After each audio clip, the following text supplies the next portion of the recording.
আমরা কোনো minority majority চাই না, আমরা একতা চাই। যে জাতি ঐক্যবদ্ধ থাকে সেই জাতির আসলেই ভাগ্য পরিবর্তন হয়, এটা কেউ আটকায় রাখতে পারে না। সবাইকে আমরা ধন্যবাদ এবং কৃতজ্ঞতা জানাচ্ছি যে আপনারা এখানে কষ্ট করে এসেছেন সাংবাদিক বন্ধুগণ। আমরা আজকে বাংলাদেশ জামাত ইসলামের কেন্দ্রীয় কমিটির কয়েকজন সদস্য এবং বাংলাদেশ ফরায়েজি আন্দোলনের সম্মানিত সদস্যবৃন্দ, কানুন বাস্তবায়ন কমিটির সম্মানিত দায়িত্বশীলবৃন্দ আমরা এখানে ছিলাম। ফরায়েজি আন্দোলনের সম্মানিত সভাপতি তিনি উপস্থিত আছেন, তিনি ইনশাআল্লাহ আপনাদের এবং জাতির উদ্দেশ্যে কিছু বলবেন।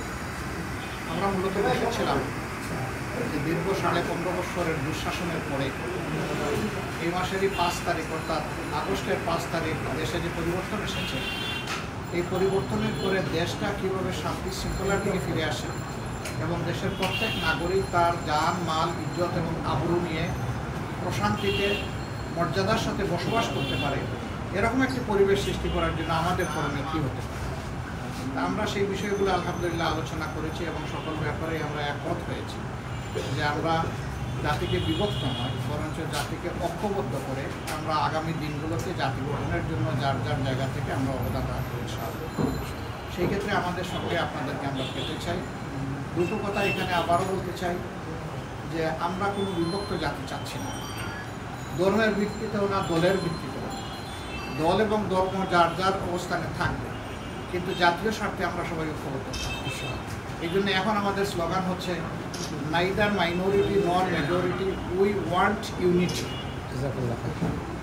আমরা কোনো মাইনরিটি মেজরিটি চাই না, আমরা একতা চাই। যে জাতি ঐক্যবদ্ধ থাকে সেই জাতির আসলেই ভাগ্য পরিবর্তন হয়, এটা কেউ আটকায় রাখতে পারে না এবং জাতি মর্যাদার সাথে তার আসন দুনিয়ার বুকে তৈরি করে। দ্বিতীয় আরেকটি কথা বলতে চাই, আপনারা জানেন যে এই আন্দোলন বাস্তবায়ন হতে গিয়ে অসংখ্য তাজা প্রাণ চলে গেছে।